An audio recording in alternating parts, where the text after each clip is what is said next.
And so now I'm kind of thinking, does that mean the LMS are going to go hard, saying we just played an 80-minute game, let's just roll all the cards down and try to even it up? If that happens, then it happens. If it doesn't, then 3-1 for LPL. Who knows? I mean, it sucks to lose, and it sucks even more to lose slowly, right, after a long game. That's true. No Zoe, no Ornn, no surprises.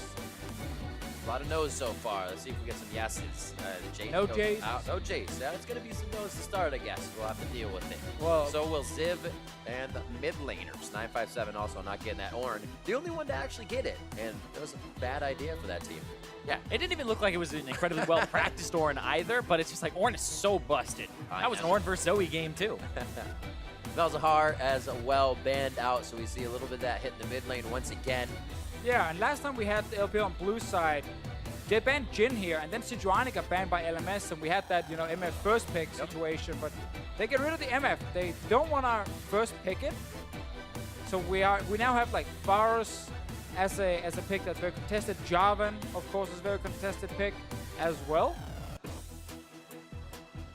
So Sejuani. the thing that's kind of like jumped out to me throughout this series is we're seeing like, you know, these different matchups go back and forth, but the one that I feel like has been LMS favorite the whole time is Karsa, winning Smite fights against MLXG, Right. reading him in the first game. The second game, it was a lot of the same, and so I feel like if Karsa can get an aggressive jungler, he might be able to do something there. This blank ban also really tells me Azir comes in early again, and they kind of take away one of the answers to it, especially from GA. Also maybe kind of seeing if LPL actually was the first pick Azir, potentially, but they are sticking to their Sejuani, which is something we have not seen a lot of in this series. Yeah, but remember I was talking about MLXG versus Karsa. You give him a more defensive jungler, something that can help engage, like hard engage, because we saw both Jarvan and the Sejuani banned in the last game, so it was kind of poking, not a lot of engage. And I get that Sejuani is considered a very good pick for MLXG, but in terms of the actual value you're getting in this draft, it's not that high because there's still so many good junglers available that Karsa can pick, especially like the Jarvan. There is the Azir available after you banned the LeBlanc yourself on the side of LMS, so obviously you get or you're trying to get a good matchup for Fofo, and you get the best AD carry for BP, so I really feel like this Sejuani just gave over a ton of power to LMS in the first rotation. Yeah, and they might be able to secure Jarvan afterwards. Yeah, right? Lee Sin, and they're like, great, we're happy. It sounds really good, but now this is the thing. They're going to pick the Gnar early, so the LMS, do you want to pick Annie in this spot? Oh, Ziv's Annie was not great. Oh, but then you have your Jarvan banned away, so you might pick Jarvan here and then have Annie banned. Yeah, I think I would be okay with that, and then just end up maybe playing a tank top lane against the Gnar, and just be a bit stronger for team fights, because again, the Annie pick was not great on Ziv's side. So I really like the Jarvan here, and I think if they do that, they have 3 of the best picks in the current meta locked in. And you also haven't even seen Maokai hitting that ban list. So if you are thinking, oh, we will need a tank in the end if we take X, that's usually there throughout this series so far. Bans, however, for phase 2, and starting with the side of LMS. Also, like, you have Jarvan against Varus now. Like, you can literally ruin Yeah. Uzi's life in the mid to late game. That means you probably ban Tahm Kench unless you're going to pick it so that he can't save him. Could be a choice, yeah, definitely. Tahm Kench obviously is Tahm Kench is great against Sejuani on one side, so LMS maybe want to play it. But as you said, like, it can be used to save Uzi as well. I like the Kassadin ban here against GA because it pairs incredibly well with the Sejuani, with the passive level 6. So easy to gank for that lane. Do you ban Ryze as well? If you are LMS, that has been one of the other picks we see against, or not against Azir specifically, but just we see it in the meta quite a lot. Yeah. I'm unsure because I feel like the Tahm Kench ban, unless you're picking it, should come through because I feel like keeping Uzi safe is just so valuable. The one thing is though with Tahm Kench is he can't get out of the Jarvan ulti himself, so while he does Spit the guy out over. Yeah, he can definitely try for that one, but then you can just kill the Tahm Kench. They are going to ban the Tahm Kench away. Make sure that Uzi doesn't have that protection. Because they're probably picking their top laner here to counter the Gnar. And Annie may be left up, and they might just go for that. I mean, they might go for the Annie. It seems pretty clear right now that LMS did not value it as such a high priority. It's still there, of course. I still think Maokai is fine. And, well, LPL agrees to get rid of the Maokai. Is the Mao taken out. They cut the tree down. I'm still looking for supports on either side. Saw a little bit of love from that Leona earlier, as I was going to say, and they may actually go ahead and lock that one back in, giving themselves some more surefire initiation. So Give the Time Kench ban even more value. yeah, now Thresh for Mako is what I would think would come through. Thresh and Alistar are actually both fine here, but the Thresh gives you a lot of picking power, and it gives you an ability to keep Uzi safe later. Lantern could definitely be valuable.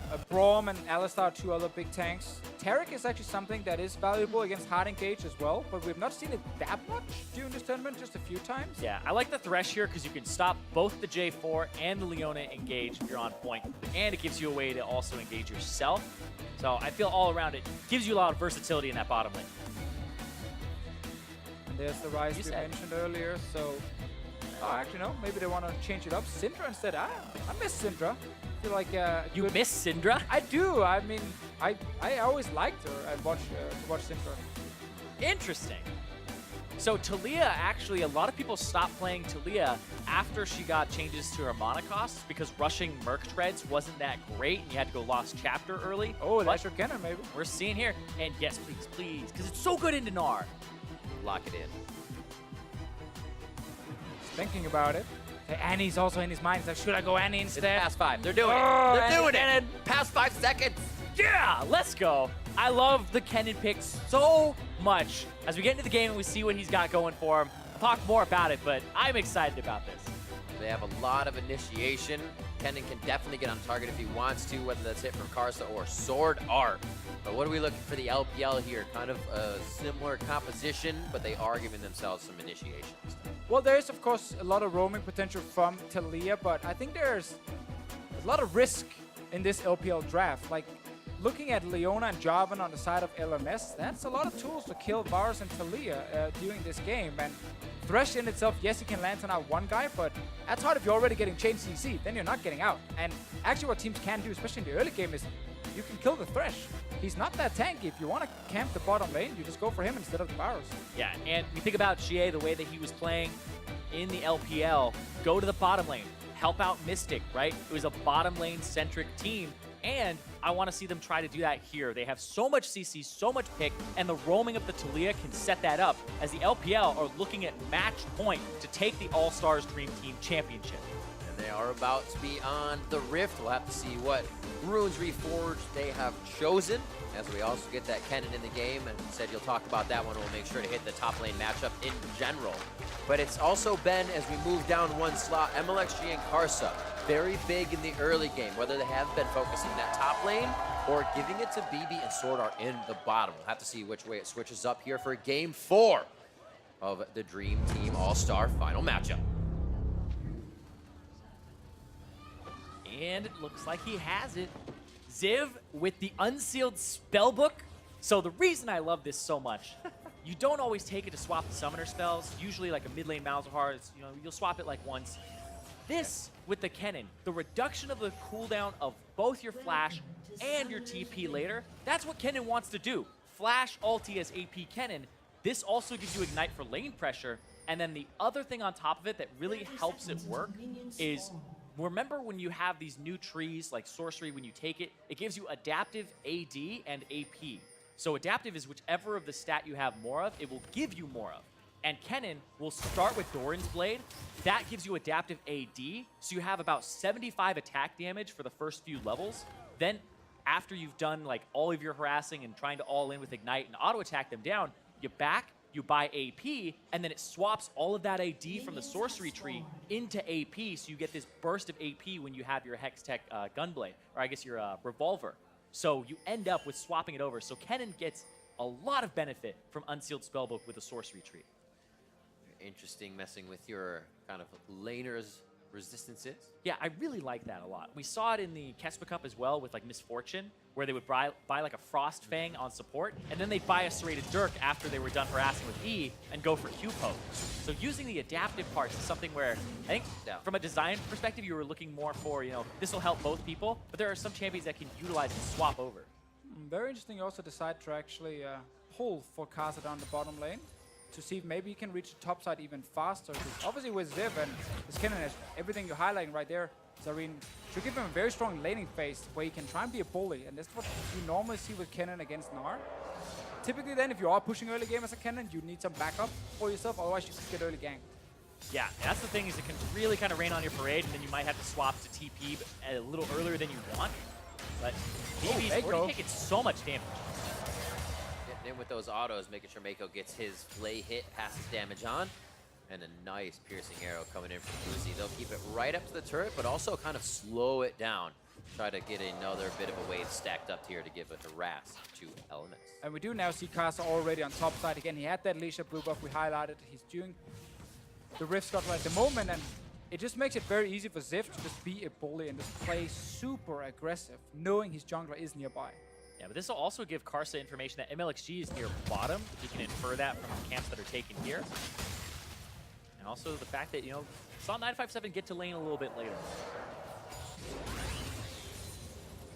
Big bot for MLXG. Says, I'll be here if you see me needing assistance. But junglers are actually opposite sides of the map. For really the first time, we won't see them gaining a counter or jungle gank before that level 3. Yeah, and again, both teams kind of know because on the LPL side, you knew that BB and Sword Art were pulling the blue buff. Right. And you're like, okay, so it's probably going to go blue, red, and be on top side. You're kind of calling that for your team. And the same thing you highlight the Force Arena with, of course, MLXG on the bottom side. So no early ganks being pulled off just yet. But that's fine if you're Ziv. You don't need ganks. You just need to play 1v1. And you could probably solo kill once you start getting more ranks into, I believe the W is what you usually like to max first. But if you're really good at Kennen and you just land those Qs with no follow-up, then that might be what we see him max. So keep an eye on that as he hits 4. It looks like it is Q for him. So yeah, he's just looking for the Q follow-up after his stun. The bot lane setup, though, is kind of wacky right now with Ezreal and Leona. So you kind of are struggling in the early game right now with your BB. You're taking a lot of poke damage, but then you have an all-in support next to you who can't really all-in yet because you're low. It gives an interesting dynamic for them, but if Sword Art can actually all-in onto someone like Uzi, then Leona's early game is super good. Like a lot of base armor, she got 20 added when the new runes came into the game. Her W got buffed as well, 5 more armor on that one. And of course with Aftershock, even more tankiness and damage. So she's actually really strong if she can finally connect onto the enemy AD carry. Yeah, but I like that Mako is just standing on top of Uzi, babysitting him. He's just making sure that he'll be able to play whenever it comes up. Yep. It is the tough part. It usually becomes a thing where you can actually get in your AD's way. They're like, all right, stop, I get it. You're helping me. You're in my way, though. But he's staying just behind him, ready to walk up front. Or like you said, that Zenith Blade play. So what Sword Art can do is be a little bit annoying and move up and use the E where he, on purpose, will actually miss it just to the side, just to see if there's instantly a flare reaction happening from Mako. Ooh. One after the other. Lose all lane pressure for a moment just to test him, but they don't have pressure at all in the first place. So MLXG, though, trying to affect mid. Talia actually back here, so like a little bit of pressure. He's kind of taunting. Why would he taunt like that? He flashed. Flash blown there by Fofo as he thought he was just going to be able to walk away from the situation. Yeah. Interesting. Got caught there. I mean, that's a worth gank where your mid laner is back. Now he's going to get a better back timer and maybe even freeze here because the minion wave is pushing towards him. So much follow-up damage. You can see BB's health bar on the bottom right of the screen, and basically, lanes can get like that. You either are full health in farming, or you're farming from no health, and you continuously stay there. Yeah, he's constantly throwing out Qs like, give me a health potion. Like, he's just hoping for one. He's going to back now, though, get his tier right on point.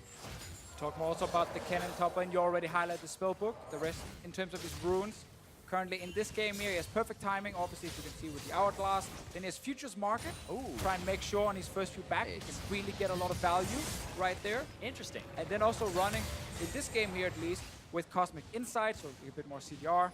And interestingly enough, Ultimate Hat from Sorcery as the second tree, so it is truly all about the ultis, flash ulti in, and try and be as strong as possible with that. Flash ulti. Oh. No follow. Like, BB's like, no, my minions are in the turret. I don't really want to fight right now. Let's not do anything. Still Ignite and flashes up for the bot lanes. It's an exhaust on the side of Mako. So you guys, your point's being proven even more that Sword Art has wanted to just go in this lane, probably, but BB rather, take too much damage from the poke. And lucky for him in this matchup, it's tier to tier is how it usually will start with the Varus. But the Varus does have a little more in terms of offense with the long swords that Uzi has picked up. It's not like the guy's rushing straight at Dirk, first item like the Misfortune. So little easier for the Ezreal. But it is a little bit unfair that Varus can shoot his E past the minions and actually hit you, and your Mystic shot will always just hit the first minion instead. You also get slowed down, so you can't dodge the combat that flies, and there's just more poke. Right now for Uzi, you can see land quite a few of these straight on to BB, and you gotta utilize that advantage as Varus, because later on in the game, your value is not as high as an Ezreal's, because you will have to deal with Jarvan and Leona trying to kill you in every single fight, and it makes it very hard to auto-attack as a Varus, and that's why his early game is so important. And if BB can just keep his tower alive and try and like get as much farm as possible, then he's actually doing his job. That's kind of what it is right now, 68 to 49. You got to think what and how much does BB have to dodge in this lane? Is it a hook? Is it a flay? Is it a piercing arrow? And there, they consider that fight very well, coming up just a bit in the advantage of HP. But CA finding his way down to the bot side, ultimate ready. 6. Weaves a wall that could be very poor here for the LMS. Sword Art is the focus. Will he be able to flash from the wall? Oh, the hook back over. He says, you aren't going anywhere. And now Fofo trying to see what he can do. Not close enough for an Emperor's Divide. That flash was blown in lane versus MLXG's gank. Both top laners had used teleport to get back to lane, so they couldn't affect this bottom fight. And that was just a superior roam from Xie. And like I was saying at the start, this is a Taliyah that wants to roam, and the way he was playing in the LPL with Mystic, bottom lane focus, that's what I want to see here. And in his second tree in this game here, it's domination. He has Relentless Hunter, so he gets more out of combat movement speed if he gets some takedowns. He just got the first one in this game. That's very important for him. Let's see how he did it here. He's going to move so quickly. Taliyah with the passive up against walls, worked ground, and then down on top of it, right here. Sword Art, kind of beat it, bro. And then BB with the E over. And MLXG not quite hitting it, but look at that. The flash blown from Sword Art right into the hook. Yeah, worst feeling ever. He tried to get behind the minions so the hook would land, but he was just not fast enough. The booty got caught, and he died. Mako, You gotta get that snatching it up. booty with you, otherwise you die. I always forget. No, Always leave it forget. behind. Oh well, next time, there's always another. Last time, Mako gets it this one. Sword Art gonna be looking to keep himself very safe now as the bot lane actually towards mid. All summoners down for them, so they do have to kind of take a breath, farm it up, get themselves back into a good position. Yeah, we got double Moby Boots early on from the supports. No one rushing Sidestone this game here, so we should see a lot of roaming from them.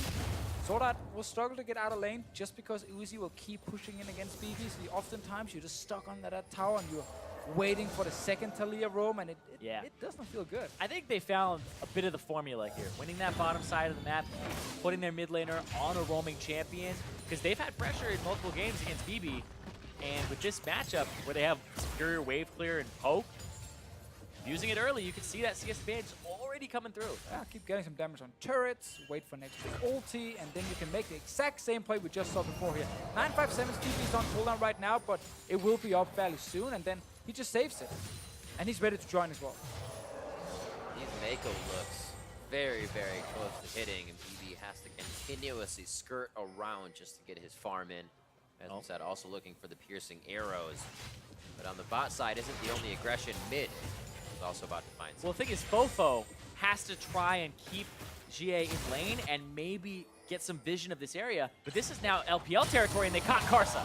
Wham! Glacial Prison locks him up. Can Karsa get it? Oh! The flag drag play as Mako comes to play 2-0 as we're coming up on 11 minutes in the game, and MLXG is a benefactor of that one. Great play, and Karsa is stuck in this situation where he feels like he needs to be bottom side to help defend to stop his bot lane from dying, but that means he doesn't snowball anything. He doesn't go top lane and get the cannon ahead. He's just stuck down here where he's a lot weaker on this bottom side. And great ulti from MLXG, then the Moby Boots paying off for Mako to get in range, and then flash plays. The flash play backwards to end up stuffing in there.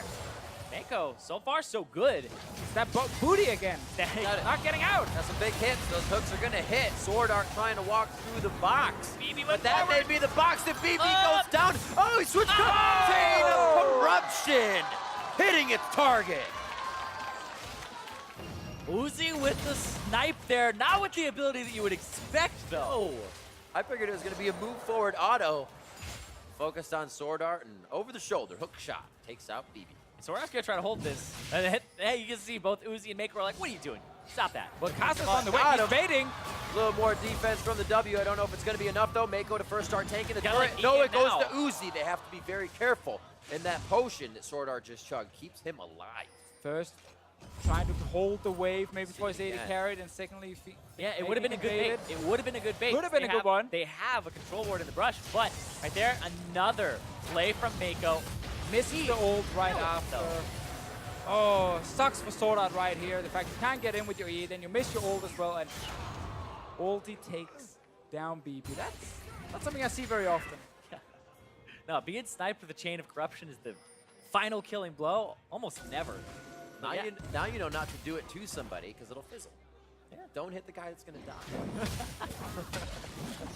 Mako pretty much played that as well as he could. Aside from the hook going a little wide, the box coming down for the slow, the exhaust at the right time, and look at this.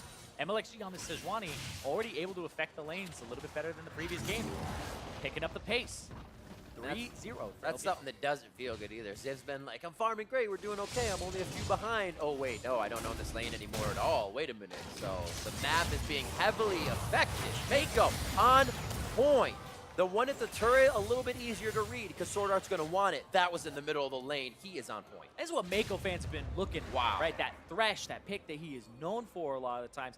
Right there, every single time. I feel like he's standing around top of Uzi, the Flay stopping almost every single engagement with Sword Art. And meanwhile, up top lane, the Gnar is not really losing this lane because of the AP cannon, who obviously can't bully as hard as the old AD cannon we used to see. So at the moment, LPL are doing well in every single lane. Yeah, 957 played it really safe, and Ziv never got to even use Ignite. Swapped it over to TP before he even got a chance to all He's in. using it right now, bot lane.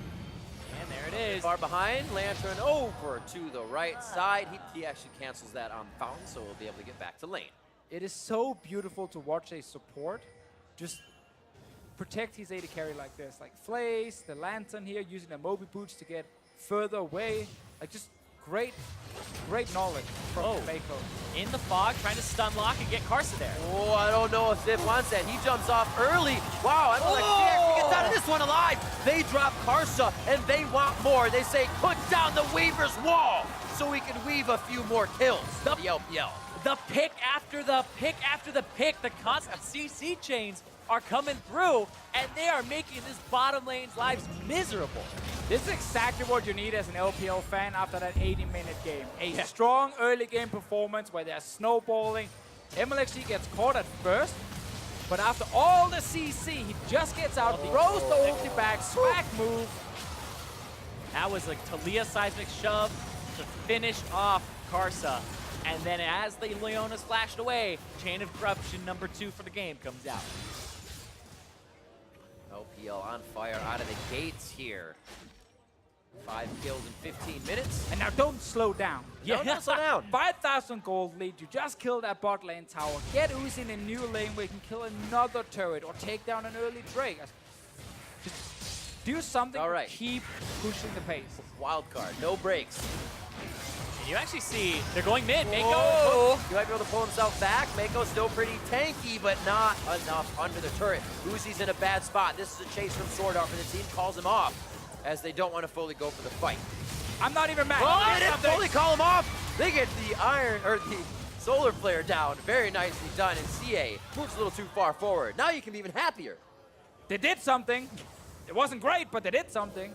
Yeah, they tried to rotate mid, and it looked like the LMS thought that it would be a rotation to top. BB was on his way there. With Sword Art, of course, as a support, you don't run straight to the lane. You go to the river, and you saw the Leona up top. It's like, okay, I'm not going to come down now.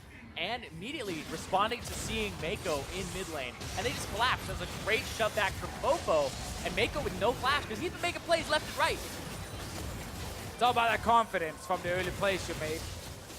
You gotta keep going, man. Yeah, he was gonna Lantern Uzi into that one, and he got knocked into the tower, and his mid laner will die as well right after. So 2 kills now for the LMS to get a bit of goal back in this game here, but whoa! Dip. That's when you can't stop your finger. It's already in the motion. Pressing ultimate. They should be able to get the final kill here. And no, skirts away from the blast cone. Not going to find the hook. Q doesn't go over the wall with the Arctic Assault. Just kind of gets himself stuck in the pine trees. They head out of the forest. jungles now. Karsus, they got to get some vision down there before they lose any more ground. In top lane, they've already lane swapped this here. And this is better, I think, for the LMS because now they have 2 people on the turret that's a little easier to take than the mid one. Against this Azir, the wave clear in mid might be enough to hold up, but LMS looks like they're just rotating. Yeah, some big plays right now from the LMS. Ziv staying alive, getting those 2 kills. Fofo still just free farming in the mid lane. We gotta see here with GA on this Talia. Low mana at the moment, so can't really make any plays, but Mako and Uzi looking for more picks. Yes, flashes are down. Just rotate around. Look for Sword Art. Hit him with a Chain of Corruption or a hook. So much stronger at this point. Just like the health of MLXG allows them to take erroneous fights and still continue them. Gotta make sure you don't lose Mako first. The 2 kills going over to LMS were a bit of a greedy play coming in from the LPL. Confidence play. Confidence. That's a good way to put it. And now we're at 18 minutes here, just under 20. So Rift Herald still tempting both teams, but seems like it will just despawn itself with the action we have here. Maybe not. Oh, they're gonna fight up here. MLXG found Karsa. But how far will it go? A few handshakes back and forth. They learned this in elementary school, but now they add Mako. A few new challengers come into the fight, and Uzi and Mako to get the assist there. And now another person comes up slowly. CA starts to move. This Sejuani Thresh combo is working really well at the moment for the LPL team. So much CC being applied. You can even pull people back a little bit. I think this is the most engaged we've kind of seen today. Game 1 was pretty close in terms of how much we had, but now it's like these fights, you can't really avoid each other. People are going to be flashing each other's face, and then as soon as you flash away, the next one, right? This is going to continue. Keep fighting. Oh, this turret goes down as well. A big surge in gold there. Maybe finishing some core items here for the LPL as they continue their dominance of the early to mid-game here. A few more hits from 957 on the bottom until he feels uncomfortable in his position. CA back to mid. Good rotations from him. Picking up blue, back to mid. 220 to 204 in that mid lane. Both mid laners still could have a very big impact on this game. Haven't seen too much from Fofo to start. Yeah, Fofo, so looks like he has the 2 penetration items, and it looks like both him and Ziv do. So they're trying to pop those squishy members who don't have any MR, right? We don't have the Merc Treads on DA. We don't have Uzi with any MR either. So having that extra, because it was changed on Sork Shoes to 18, so it's 33 magic penetration, really helps blow people up.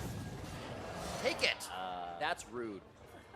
That's rude. Time to Drake here. LMS actually moving down. They might want to fight. She is showing top lane. Yeah, I think they definitely want to fight. They go in a bit of a pinch here. He is going to go down immediately, but they use the ultimates on a very low health member, and we see MLXG get out of the fight. That ultimate is down as the rest of LMS sorts themselves out on top of this fight. They are going to have positional advantage, but they have to be careful with low HP. Oh, here comes Talia. Yeah, they're waiting for that wall. Weaving through, didn't decide to take the ride, and she's going to go ahead and passively move around the top side as they push LMS off. Nice job controlling on that Drake. They're doing Cloud Drake still. MLXG and 957. There they go. Pretty hectic, but good save. Mid turret push now as LPL kind of routes LMS into that mid lane. So it looks like 957 going to get some good damage on the right side, trying to take turret aggro. Uzi's hit at the same time.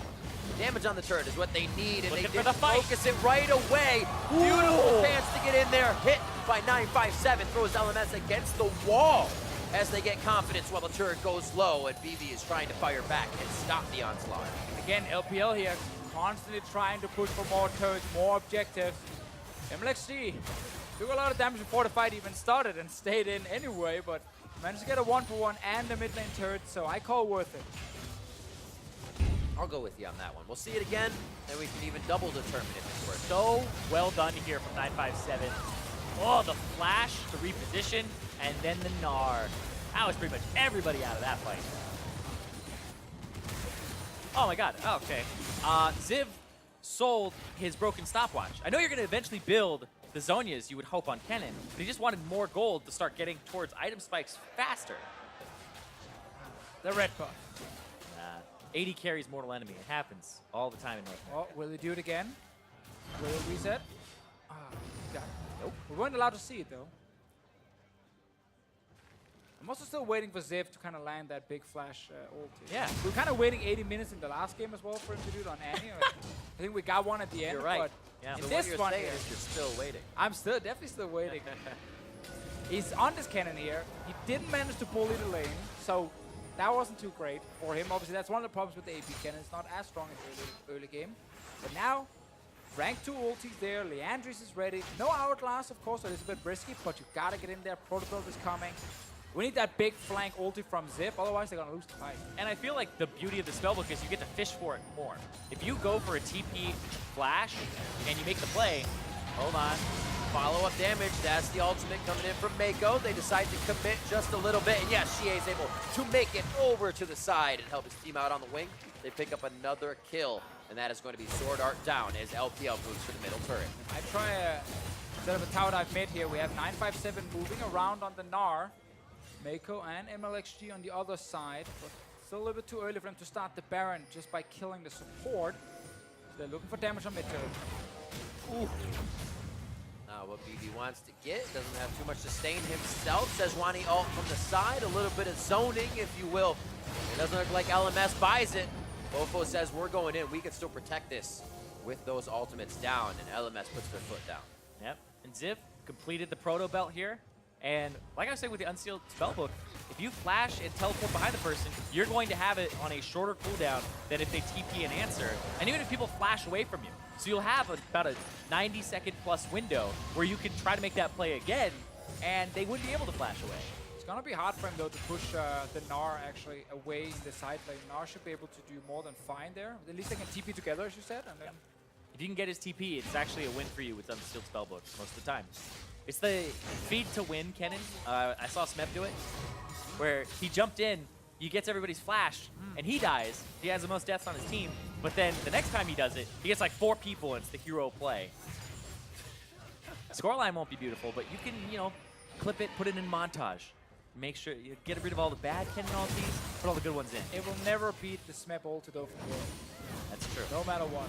That was one of the greatest moments ever and one of the saddest moments ever as a European fan. That's right. It was, I swear it was shrouded by the Nocturne. They couldn't.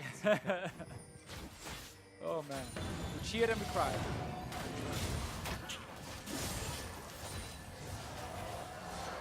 Ziv and 957 as he turns on Mega Gnar. Back down to just a tiny, cute little fuzzy Gnar. Heads to the jungle, make sure he has a little bit of security in that vision system he's putting down, as well as why not try to deny a blue. Might be Ziv's Q. Fight for this one. Little cheeky things happening right now, and that was a good cheeky one for Ziv. Well, now that everyone is taking the game so serious, like, we need to see the LPL actually be much cleaner around Baron. Like, I wasn't really going to talk about Baron vision and setup doing also anything, but Game 2 was a huge issue for them where they got super far ahead of 20 minutes and then they spent basically another 20 minutes on actually closing it out. That's something in this game here they should be able to do much, much cleaner. Yeah, especially since it's 4 turrets to 0 right now. They should have all the waves be able to be pushed They have up. it all. They have the winning split push on the side as You've well. seen this before. They have all the options to get full control of enemy topside jungle and kill all the wards, have multiple control wards down to just choke out LMS and then start the Baron and force a fight or just secure the Baron. The Yomus to get to the Scuttle Crab faster. I mean, I haven't seen it before. Get to the honey fruit. His honey fruit. There you go. True. It's good fruit. What is the push now? LMS, we talked about it a little bit before here. They are approaching these fights a little more confidently, but not taking them as much. They want to win these games. How much that would mean is huge. As BB charges up the flash, he gets out of the Glacial Prison just in time. Ziv's gonna go down to the bot side though as 957 drops in basically solo, but the finishing touches from CA. And it was all a distraction around the Baron right It's a there. ruse. MLXG went in with their crazy engage because everything was happening bot lane when they secured the kill, but it does mean they can't actually use the kill at the moment. Mountain They will. Break. Starman probably would have gotten it anyway, but they will get it now without anyone trying to fight them, and then they can go back after to take down that Baron. Yeah, at least it's something they start pushing the game forward a little bit more with that kill. We'll see I like here. the kill a lot. Ziv, I think he initiated this, right? Yeah, he did. He goes for the stun, but then 957 is transforming, and then Ziv, you see, that's the Oak Crab. Proto Bell, where you're just like, I made a mistake, and he has to try and get out. That was blue buff transfer as well. He still had that from earlier, so CA picks himself up with blue buff for the mid lane. He's roaming himself around. Actually, he's heading towards top, so it looks like they will start to initiate that split push about 40 minutes sooner. The LPL team forgot to get some control wards on the way out, so now they can't kill all these red wards from the LMS, at least not easily, and that means LMS will have enough vision around Baron to see if anything is happening. So, we go back to the bottom lane when 957 is trying to beat a big hero. Split push is working for like one of the first times in the series. Has he been the best performing player doing All-Star? At least in the 5v5. He's up there at least. Yeah, he is up there for sure. Bringing out like the Annie for the first time, Which was really good. That is true. Versatility, His Gnar's been spot on. control, play. Yeah, Fofo's up there, Karsa, Levi. Right? Of course. But I mean, we're seeing a lot of people in this game so far do quite well. I think even Uzi having a really good start for himself. Now he's got a whole bunch of Absolutely. items. And I mean, winning this, the championship for Uzi, he's got 2, hold on. Ooh. Oh. You know, I almost said MLXG too, and I cursed him about thinking about it. Because his play against LCK was fantastic, but here he gets cut out by LMS. Oh, this is like his 4th time? Yeah. It feels like game 2 all over again now, where there is this lead for the LPL and they're going for Oh, fight. but Karsa. Karsa low. He is going to get burned down. The Leandries continues to shred away at his HP bar, and the True Shot Barrage comes through, just kind of passing wind over LPL. They feel comfortable to stay. 10-5 here. They're ready to trade. Yeah, and look at where the kills are, at least I mean the deaths are for the LMS. It's on the people who would be walking forward, and the same for the LPL, right? Yep. People who have to walk forward and even place wards, you're getting caught out, you're getting picked. It's like 5 deaths for Karsa, 3 there for Sword Art. These guys who have to engage, everybody else is in the back line. They're waiting until a good engage lands. Sure, a good friend MLXG needs to be close to his support so he can get Lantern out in case the enemy is in there, but obviously he got knocked further back by the Azir, so it was a little nugget. Nice. Whoa! How did Vivi live through that? Seismic shove and the kitchen sink thrown at him. Gets himself out with everything heal. he has. Heals, summoner spells, and flash arcane shift. Baron now down to 6,700 HP. Slowly Nice moving wall. in is Karsa, and he's going to have to get to the bottom side. Karsa can get in there. 1900, 12, Oh, 6. again? What Karsa the? steals the Baron and goes down. About how many members of LMS can make it out? I mean, Kasa's done it before. No And surprise before he's and doing it again. Keeps LMS in this game here. If they lose that Baron, it's over. They will lose the entire base, but he steals it. The wall didn't actually manage to block Kasa from getting close enough to the Baron pit that he could still EQ over. That would have been detrimental. 957 still had a minion wave on the bot side turret. Instant Baron for him would have been perfectly good. That stopped so much. And if we get a replay, we have to see where Mako was positioned because it's also his job to flay the Here we Jarvan can. when he's trying to jump in. So he's standing at the front. That's the first pick. That's great. They almost kill BB. He stays alive. Starting the Baron here is also perfectly fine because they have the Talia wall. They have multiple members in the Baron pit. There's no AD carry. So let's see here. Mako is 15 HP, and the wall here does not block Kasa from getting to the Baron pit, and Mako Oh, is he's not even close. He's not even looking at it. not even looking at him. He tries to hook him in the air, but just stand there Still and hooked. play. Just stand there and play the guy when he's about to jump over. Even if hooked over that wall, he would have just been smiting on the way through his flag and drag. So interesting choice to play. And Karsa comes up very big for the team. We'll see how they react to this. They still look to be defending a bit. As the minions start to push up, though, they'll get a little more advantage on the map. And I thought this was the game where MLXG was going to start getting, you know, his revenge for over Karsa for this whole series, where Karsa's been on top. Karsa got picked early in the jungle by the Sejuani ultimate. Karsa's been feeding a little bit, 1-6, and then that happens. And it just seems like Karsa's won almost every smite fight in the series, at least the 3 that I can remember. The most important thing for them.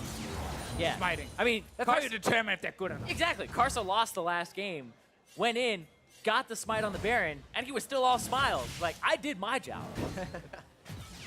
It's always the tricky thing as a jungler with their smites. People are trying to steal there because so much of it is also luck. When it's like... Nah. When it is a 50-50, technically, it should never be.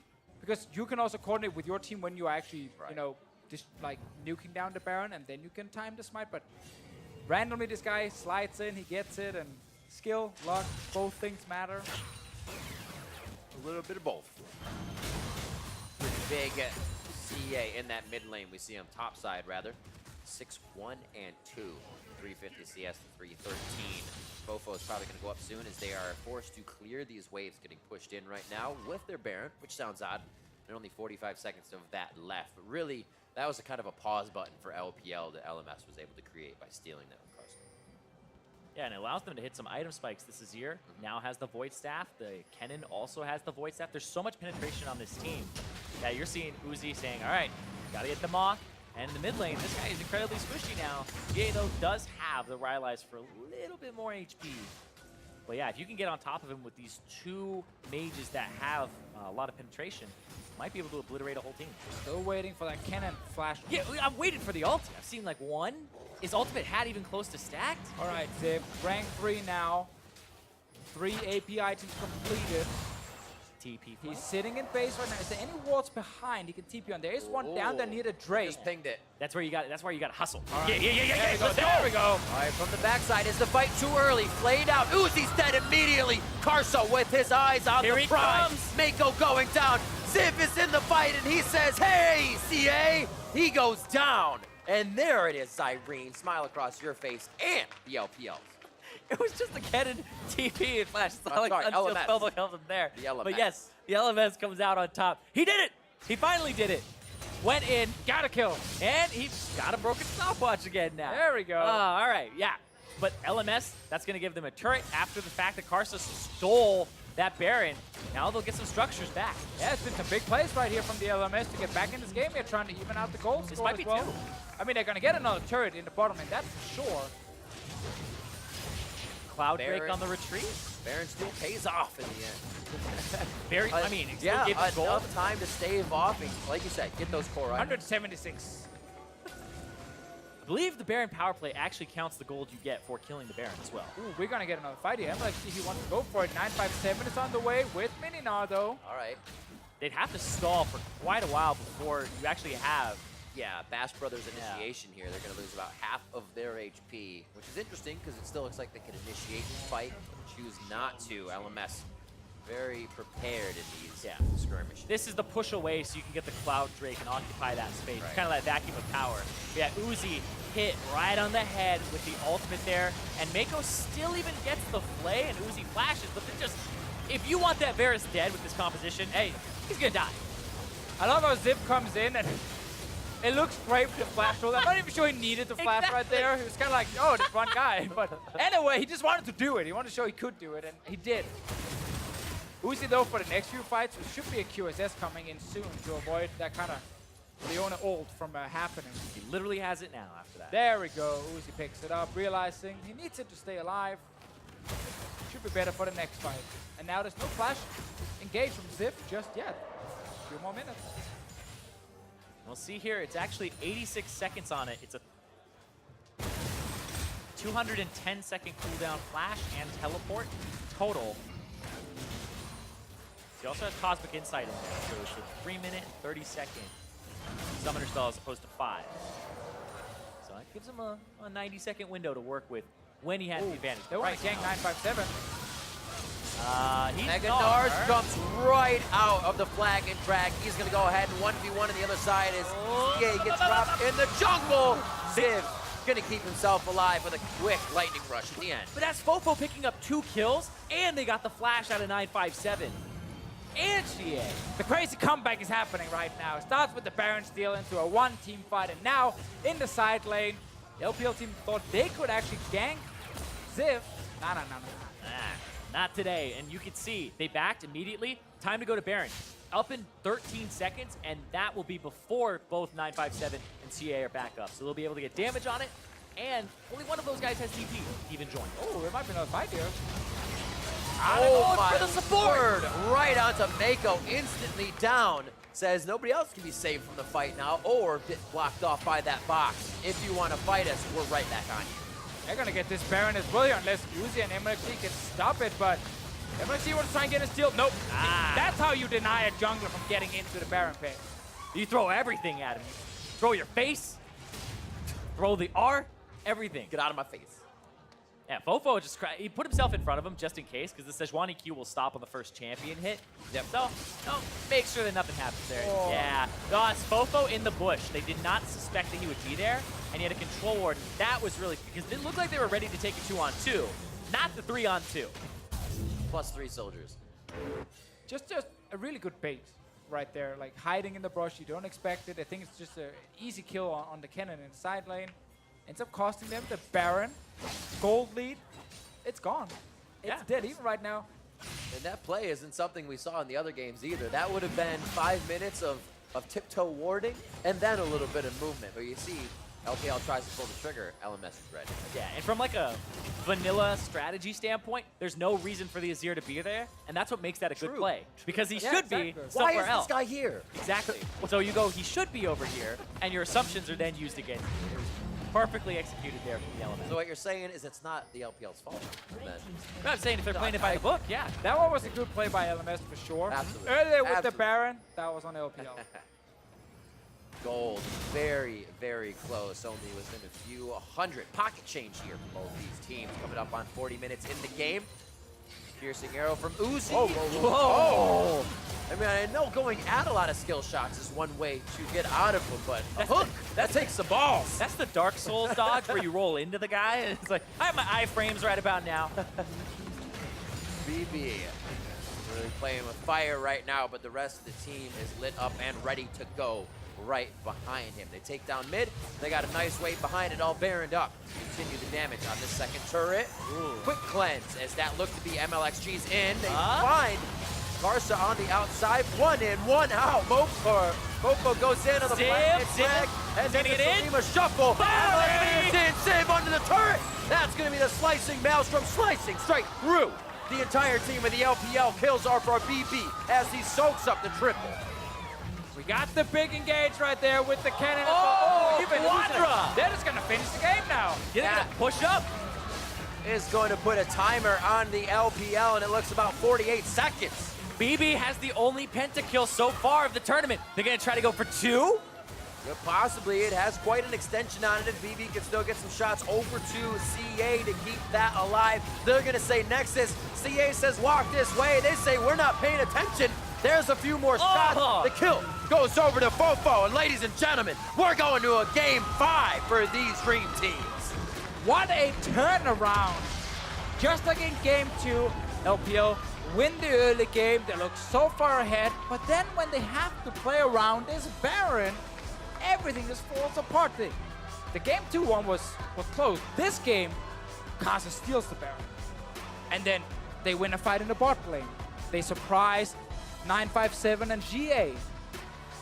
And suddenly, the goal lead is gone. They were containing Karsa for like the whole early part of the game. He's sitting there like a 1-5 scoreline, steals the Baron, and that's really the play that gets them back in to allow themselves a foothold back in the game. Karsa, he is fearless.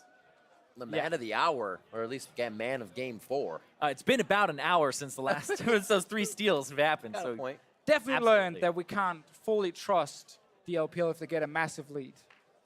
Like, yeah, okay, they won game 2, you know, they were really far ahead, but this game, you know, same kind of lead, not the same end result. exactly. But after that 80-minute game 3, if we did not have a game 5, I know. I'd be so mad. Again, it would just feel wrong to not have a game 5 after such a long series. All And the marbles. And even more ready for it after that game 4 because they definitely, both teams were connecting with more decisiveness, figuring out what they wanted Sure, to that was do. great. Yeah, right. agreed. We didn't have the 5-minute ward fests and then everybody walks to go get more wards. So hopefully that game 5 is going to give us what we want. For more on how the LMS tied this series, however, let's send it over to Dash and the analysts.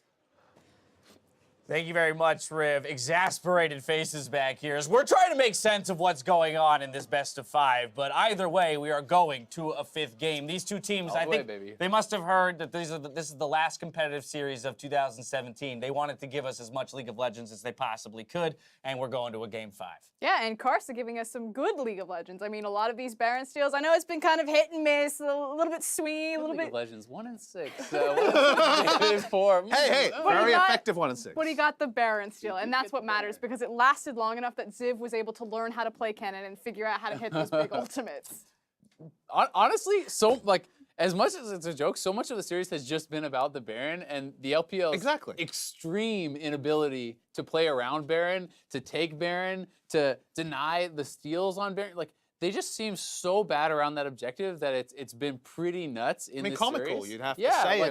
Because obviously it's not that it's a 5-man team, but individually you should know that you have to. I'm on a Thresh, like I should play out the J4. You know, someone needs to zone them out, like deny steals, things like this, and that's to me why the series is not over. And communication is what I was praising them for yesterday, because against LCK looked like a super team that was just coming together, not gelling.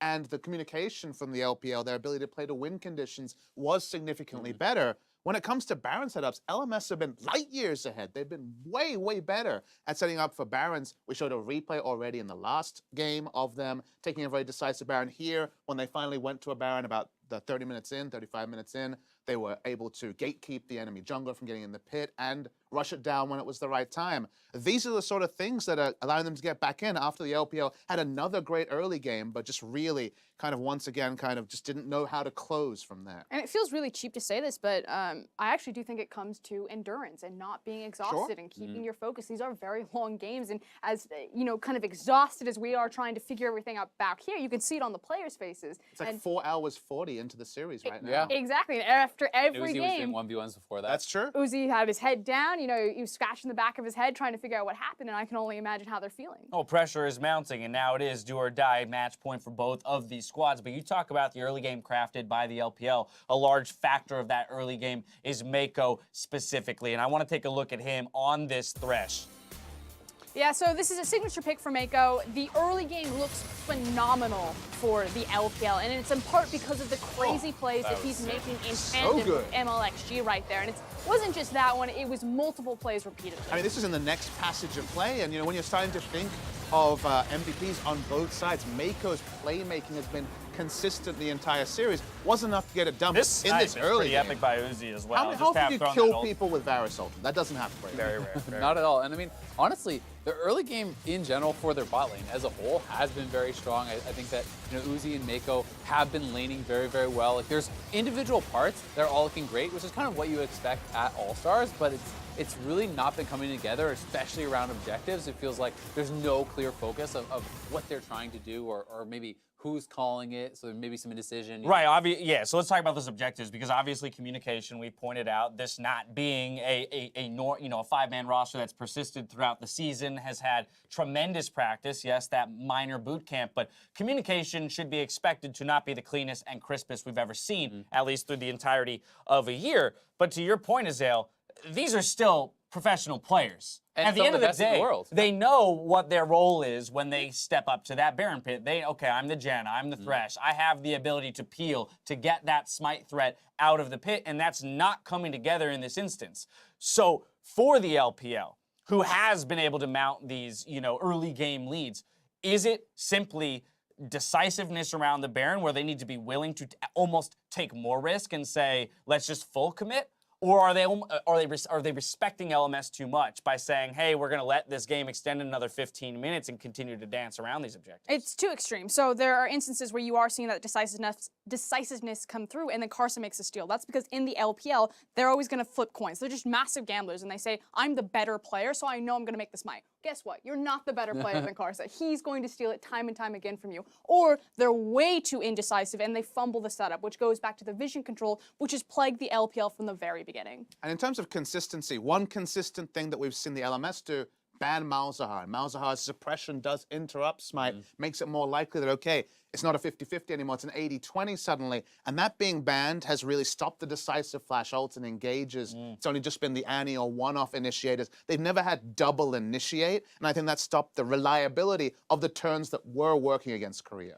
I just feel like, honestly, you just choose one guy. He's the shot caller. Everyone has to listen to him. Doesn't matter if it's right or wrong. Everyone needs to be on the same page, and that's what I'd love to see from LPL in the final game, because LMS has been so good by comparison around the Baron, both offense and defense, whether it's the steal, but also when they're taking them, they're actually zoning people out. They're working as a unit, and that's really what's shining through. Find a singular direction. Now, on the topic of the LMS, I want to take a look at the final fight as it played out, because decisiveness being kind of the key word of this segment, LMS shows some incredible decisiveness in this moment, looking to end the game. And again, I want to do highlights to Ziv, because it really is him hitting these cannon ultimates where he needs to get them. And Fofo does start it out there with the swoopy doop, and then he flashes away to safety. But here he comes, big cannon. That's a Did Riv get a swoopy doop in there? He didn't get a swoopy doop. Riv, Missed I opportunity. am eternally disappointed in you. Let it be known. Well, he's got one more game. I true. guess the LMS gifted him one more game's worth of one more opportunities shot. to get the swoopy dupes or the swippy swappies in there. But ultimately, BB once again coming up with the triple kill for the victory, extending it. This guy, in terms of a tournament that he's putting up as perhaps a last hurrah, pushing himself to that 5th game up against Uzi and Mako in the bot lane. He's got a tough task ahead of him, but he's performing very well. And in terms of legacy, it's pretty cool to see him on his World Championship Yep. skin, Yeah. playing the Ezreal, the signature pick, and doing great on it. All right, down to one last game. One game separates each of these teams from ending